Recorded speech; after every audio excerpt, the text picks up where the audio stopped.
Karen Mills had just returned from a late grocery run, the last chore of her day. She was tired, ready to unwind with her husband Greg and their 2 young children. The door to their home was slightly ajar, just enough to make her hesitate for a moment before she stepped inside. It was strange. She couldn't remember leaving it open, but it didn't seem like a major concern. She figured Greg might have forgotten to fully close it after taking out the trash or bringing in the mail. Inside the house was eerily quiet. The usual sounds of her children playing, the faint hum of the dishwasher, or Greg's voice on the phone with his mother were all absent. She called out for Greg but received no response. A small knot of unease twisted in her stomach, but she pushed it aside, thinking he might be in the bathroom or upstairs, lost in some task. She set down the grocery bags on the kitchen counter and began to put away the food. As she moved toward the hallway that led to the bathroom, Karen noticed something out of the corner of her eye, a slight reflection on the glass of the bathroom door. It was the mirror, fogged up as though someone had just stepped out of the shower. She froze for a moment, her heartbeat picking up. The reflection in the misted glass seemed strange. It wasn't clear, but something about it felt wrong, almost as if it was too much, too heavy. Her hand trembled as she pushed open the door, not knowing what she would find. The bathroom was dimly lit, the only source of light coming from the hallway. But it was what she saw next that made her blood run cold. On the bathroom mirror, in jagged red letters, someone had scrawled a message in blood. "I'm sorry." Karen's breath hitched, and her heart raced. She could feel the cold sweat forming on the back of her neck. The words were hastily written, as though whoever had done it had been in a rush. But the blood, thick and dark, was unmistakable. The horror of the situation hit her like a freight train, her mind spinning, trying to comprehend what she was seeing. It wasn't just the message that terrified her. It was the sight of the bathroom itself. Blood splattered on the floor, streaked across the walls, and even on the towels hanging by the sink. Yet, there was no body, no sign of struggle. It was as though someone had carefully staged the scene, leaving just enough evidence to send a chilling message, but no answers. Karen's pulse pounded in her ears as she backed away from the bathroom. She called out for Greg again, her voice breaking with panic, but there was no reply. Her feet moved almost on instinct, her body trembling with the cold realization that something was terribly wrong. She fumbled for her phone, hands shaking, and dialed 911. The operator's calm voice on the other end felt distant, disconnected from the terror that was unfolding in her own home. She barely managed to explain what she had found, her words coming in a rush, almost incoherent. She was terrified, confused, and most of all, she was alone. The silence that followed her frantic call felt suffocating. She had no idea where Greg was, or what had happened to him. The house, once a sanctuary, now felt like a tomb. In those first few minutes, all Karen could do was wait for the police to arrive, wait for answers that might never come. The sound of sirens grew louder, breaking the eerie silence that had taken over the house.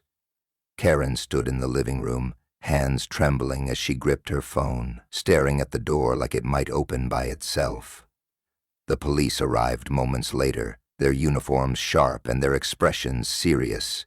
It didn't take long for the officers to take charge of the scene, quickly assessing the situation with an air of practiced professionalism. They began by speaking to Karen, trying to piece together what had happened. She explained how she'd come home, how she'd found the door ajar, and how the blood on the bathroom mirror had caught her attention. But there was no sign of Greg. He wasn't in the house, nor had she seen him for several hours.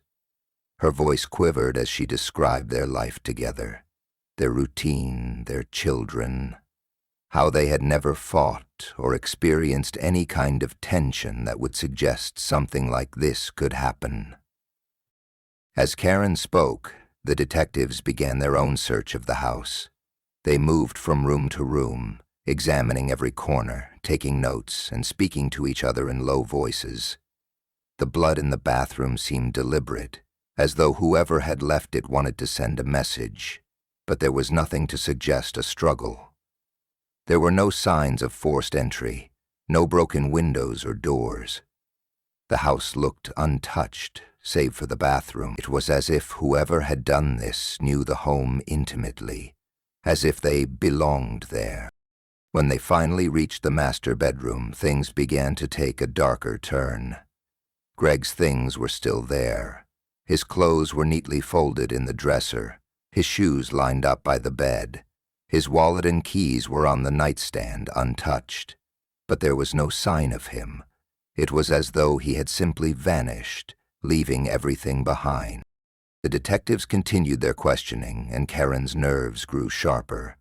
They asked if Greg had ever mentioned any problems, if there was any reason he might disappear, if he had any enemies, or if there were any financial issues they should know about. At first, Karen couldn't understand why they were asking such questions. Greg had always been a stable, responsible man. They had a comfortable life, a steady income, and no apparent issues. But then, as the questions continued, she began to feel a gnawing sense of unease. Could there be something she didn't know? A detective spoke to her gently, suggesting that perhaps Greg had left on his own, that he might have been involved in something risky, something dangerous. But Karen couldn't believe it. She thought of Greg as a man who worked hard for his family, a man who spent his weekends mowing the lawn and helping with the kids' school projects. There was no way he would be involved in anything that could lead to this. Yet, as the hours passed and the investigation deepened, the truth began to unravel in ways Karen couldn't have anticipated. Investigators began digging into Greg's financial records, hoping to find any leads. What they uncovered made Karen's stomach drop. Greg had been hiding significant debt. Unpaid loans, overdue credit cards, and suspicious transactions. It seemed that over the past few months, Greg had been borrowing money from someone. A lot of money. The amounts were staggering, and they weren't from banks or official lenders. The payments were directed to untraceable accounts, and the debts had only grown in recent months. The detectives quickly realized that Greg had been trying to cover up his financial troubles, but the deeper they dug, the clearer it became that he had been living a double life. The shock of the discovery hit Karen hard. She couldn't understand it. Greg had always been so careful, so reliable. How could she have missed it? The questions began to pile up in her mind, each one more disturbing than the last. Had Greg been hiding other things from her? And, most troubling of all, could the debts he owed have something to do with his disappearance? But the most pressing question remained unanswered. Where was Greg, and why had he vanished without a trace? The police were left with more questions than answers, and the more they learned about Greg's hidden life, the more mysterious his disappearance seemed. It was becoming clear that whatever had happened in that house, it wasn't the random act of a stranger. The trail led directly to Greg, and Karen was left to wonder if she had ever truly known the man she had spent her life with. As the investigation into Greg Mills' disappearance continued, the pieces of the puzzle began to shift in unsettling ways. What had once seemed like a random act of violence, a strange, blood-soaked apology written on the bathroom mirror, was slowly revealing itself to be something far more calculated. Greg was no longer just a missing person. He was at the center of a complex web of deceit, one that had entwined his family, his finances, and his very identity. The police began to focus their attention on Greg's financial records, hoping to find something that could explain his sudden disappearance. The more they dug, the more they uncovered about his troubling behavior in the months leading up to that fateful night. Greg had been hiding significant financial problems, far worse than Karen had ever imagined. It wasn't just a few overdue bills or an accidental overdraft. His debt was extensive, thousands of dollars, and it was growing fast. But it wasn't just the money that raised alarm bells. It was how Greg had gone about trying to fix the problem. In the past year, Greg had been borrowing large sums from individuals who didn't seem to have the best of intentions. The investigators found that he had been borrowing money from a network of shady lenders, people who operated in the underground economy, far outside the boundaries of legal lending. These were not the types of people you asked for help when you were in a tight spot. The amounts Greg owed were vast, and the terms of repayment were steep, suggesting that Greg had been desperate, willing to put himself in deep danger to keep his financial troubles under wraps. But it wasn't just the loans that raised suspicions. There was a pattern to Greg's transactions that was difficult to ignore. He had been sending money to accounts that led to people with criminal ties, individuals whose names had appeared in local police reports for various illegal activities. It was as if Greg had gotten caught up in something he couldn't control, a secret life he had kept hidden from Karen for far too long. As the investigation continued, the pieces began to come together in a way that painted a much darker picture than anyone had anticipated. Greg hadn't just been borrowing money to pay off debts. He had been involved in a series of illicit activities. Some of the payments, when traced back, led to accounts linked to underground gambling rings. Others were linked to more sinister ventures, including blackmail and extortion. It seemed that Greg had been using his position in the tech world, his knowledge of software, his ability to access sensitive information, to gather compromising data on people in high places. He had been blackmailing them for money, creating a network of fear and coercion that he thought he could control. But what was most troubling was the realization that Greg had kept all of this from Karen. To her, he had always been the devoted husband and father, the quiet man who worked long hours and always made time for family dinners. How could he have been living a double life like this? Had he been hiding this side of himself from her all along? Or had something pushed him into these criminal activities? The more Karen learned about Greg's hidden life, the more confused and betrayed she felt. She had never suspected that he could be involved in anything illegal. They had built their life together, their home, their family, and now it was all crumbling before her eyes. What had started as an ordinary marriage filled with love and routine had now turned into a nightmare. But even with all the revelations, there was still one question that haunted Karen, a question that the investigators had yet to answer. Where was Greg? If he had been caught up in this web of criminal activity, why had he disappeared? Had he fled, fearing retribution from the people he had wronged? Or had something more sinister happened to him? The blood on the bathroom walls, the apology scrawled on the mirror. It all suggested that Greg might have been involved in something far darker than anyone had ever imagined. But the truth was elusive, slipping further out of reach as the days passed, leaving only questions in its wake.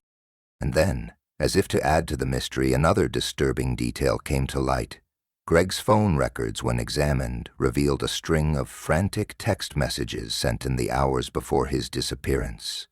The messages, short and cryptic, suggested that Greg was afraid, terrified even, and trying to reach someone for help. But who? And why had he never mentioned this fear to Karen? The investigation was spiraling out of control. What started as a simple missing persons case was now a tangled mess of lies, secrets, and crimes. As the police continued to dig deeper, it became increasingly clear that Greg Mills was not the man Karen had thought she knew. And with each new piece of evidence, the possibility that Greg was involved in something far more dangerous than simple debt became all too real. 3 days passed without any sign of Greg. The police had followed every lead, searched the neighborhood, and questioned everyone who might have known something, but the trail remained cold. Karen had been living in a fog of shock, still processing the revelation of her husband's debts, his secret life, and now his sudden disappearance. The image of the blood-soaked bathroom mirror, the message scrawled in desperation, haunted her thoughts, but no one could tell her where Greg was or why he had disappeared. Then, on the 4th day, a breakthrough came. A pair of detectives working the case noticed something unusual in Greg's personal belongings, specifically his laptop. They had already examined the financial records, but they hadn't fully investigated the laptop. It seemed like a long shot, but in cases like this, even the smallest lead could be the key to unraveling the truth. The laptop had been tucked away in Greg's office, hidden among piles of paperwork and unopened mail. At first glance, it appeared to be just another ordinary device, nothing out of the ordinary. But when the detectives began to sift through the files, they found a series of encrypted documents. It wasn't uncommon for someone involved in shady dealings to protect their information this way, and it only deepened the mystery surrounding Greg's disappearance. The detectives worked for hours to crack the encryption, and when they finally succeeded, what they found was nothing short of chilling. Hidden within the files were conversations, messages, and records of meetings that Greg had been involved in. Some of the names were familiar, people he had worked with in the past, colleagues in the tech industry. But others were not. There were transactions linked to people with criminal backgrounds, individuals whose names had come up during the investigation into his debts. What was even more unsettling was the presence of a series of encrypted emails sent in the days before Greg vanished. Each message was short, cryptic, and filled with warnings. One message, sent just hours before Karen made her 911 call, read, "I'm sorry. I never wanted it to go this far. I don't know what to do. I'm scared." The detectives were stunned. It seemed like Greg had been in some kind of deep trouble, far beyond what anyone had imagined. He wasn't just a man in debt. He was involved in a dangerous game, something that had spiraled out of control. The encrypted messages hinted at a plan to escape, a desperate attempt to get out from under the weight of his actions. But the most shocking discovery came when they opened a file labeled Backup. Inside was a map of the area surrounding Hillcrest, marked with several locations. Some of them were local businesses, others appeared to be addresses that didn't exist. There were also references to a safe house, a place Greg had apparently arranged to go if things went south. The safe house was located just outside the city in a rural part of the county, and it looked like Greg had intended to disappear there, if he could. It was at this moment that the police realized something even more unsettling. Greg might not have disappeared voluntarily. He had been trying to run, but he wasn't running from debt collectors or loan sharks. He was running from something far more dangerous. People who had been watching him, people who knew everything about him, and people who could kill him without a second thought. The discovery of the safe house added a new layer to the case. The more they learned about Greg's recent activities, the more it seemed that his disappearance was tied to a larger, more complex web of criminal activity. The gambling rings, the blackmail, the shady loans, they were all connected to a world that Karen had never known existed. A world where Greg had made enemies who were willing to do anything to protect their own interests. But even with this new evidence, the police still didn't know where Greg was. The map led to a location, but it was clear that Greg had taken measures to cover his tracks. The safe house had been abandoned for days, as if someone had anticipated the police would find it. The detectives were left with more questions than answers, each one deeper and darker than the last. Who had Greg been involved with? And more importantly, who was responsible for dragging him into this deadly game?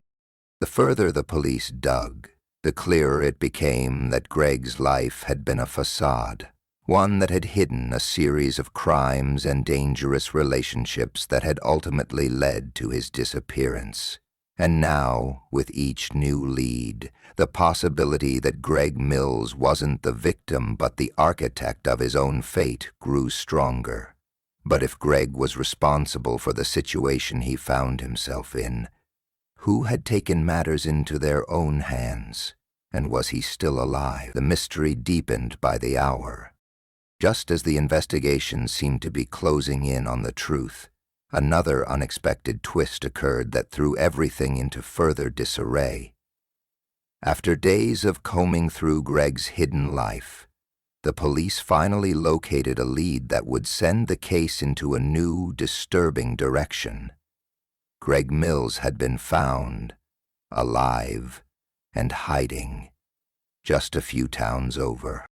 It wasn't a dramatic rescue or an arrest, but rather a tip from an anonymous caller who had seen someone resembling Greg at a local motel on the outskirts of a neighboring city. The police, now cautious of the many layers to this case, moved quickly to investigate. When they arrived, they found Greg in a small, dingy room, sitting on the edge of the bed, his face gaunt, his eyes wide with fear. His clothes were disheveled, and he appeared to have lost weight in the days he'd been in hiding.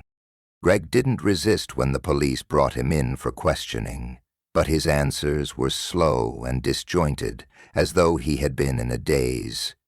The detectives pressed him for details. Why had he run? What had happened? And most urgently, where was Karen?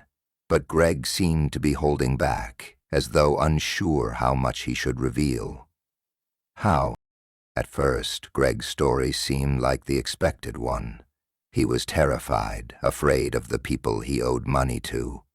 He claimed he had been involved in shady dealings with dangerous people and had gone into hiding to protect himself from their threats. He said that the blood in the bathroom, the apology written on the mirror, was his desperate attempt to leave a clue for his wife, signaling that he was sorry and that he didn't want her to be blamed. Greg admitted that he had staged the scene to look like a violent crime, hoping it would buy him enough time to escape before his creditors found him. But as the hours went on, Greg's story began to unravel. The more the police questioned him, the less his version of events seemed to add up. The blood that had been splattered across the bathroom walls wasn't Greg's at all. In fact, it was entirely inconsistent with his claims. The amount of blood, the splattering pattern, it didn't match what would have happened had Greg been the one who wrote the message. And there was a deeper, darker truth beneath the surface. Eventually, Greg's defenses cracked. He confessed, though his words were filled with guilt and hesitation. The blood wasn't his, and he hadn't staged the scene as a mere act of desperation. The truth was more sinister. Greg had been hiding not just his debts, but his involvement in the murder of his own wife. Karen had been the one who had been killed, and the blood in the bathroom had been the result of his violent actions. Greg's confession was chilling, but it explained everything. In his desperate attempts to cover up his financial troubles, he had turned to darker methods, including blackmail, extortion, and even threatening people who could expose him. The people he owed money to weren't just dangerous, they were capable of far worse. When Karen had started to suspect that something was wrong, when she began to ask questions about his financial problems. Greg snapped. Fearing that his secret life would be exposed, he had taken matters into his own hands. The blood on the mirror, the apology. Those were his attempts to make it look like something else. He had hoped the scene would confuse investigators, mislead them into thinking someone else was responsible for the crime. But his plan failed. The police had seen through his lies. The murder of Karen Mills had been carefully staged, but in the end, the evidence pointed squarely at Greg. The real shock came when the police learned the full extent of Greg's deception. The laptop, the encrypted files, the names of his blackmail victims. It was all part of a larger web of manipulation and deceit. Greg had been living a double life, hiding the truth from everyone, including his wife. His financial troubles had pushed him into a corner, and in his mind, murder had seemed like the only way out. But the most devastating revelation was the fact that Greg had planned his escape from the start. The safe house, the encrypted messages. It was all part of a twisted strategy to flee the consequences of his actions. He had meant to disappear, leaving his wife and children behind. But the plan had unraveled as soon as the police began to connect the dots. Karen, the woman he had promised to protect, had never stood a chance. In the end, Greg had betrayed her in the worst possible way. The apology written on the mirror, which seemed like a confession of guilt, was nothing more than a self-serving gesture. One last attempt to absolve himself of responsibility. As the police moved to arrest Greg, the horror of what had unfolded in the Mills home settled heavily on everyone involved. The quiet neighborhood of Hillcrest, once a symbol of suburban comfort, was forever changed. The tragedy of a family torn apart by lies, greed, and violence served as a chilling reminder of the lengths some will go to protect their darkest secrets. Greg Mills, once a man of normalcy and routine, had revealed himself to be something far more dangerous. A man capable of destroying everything for his own survival.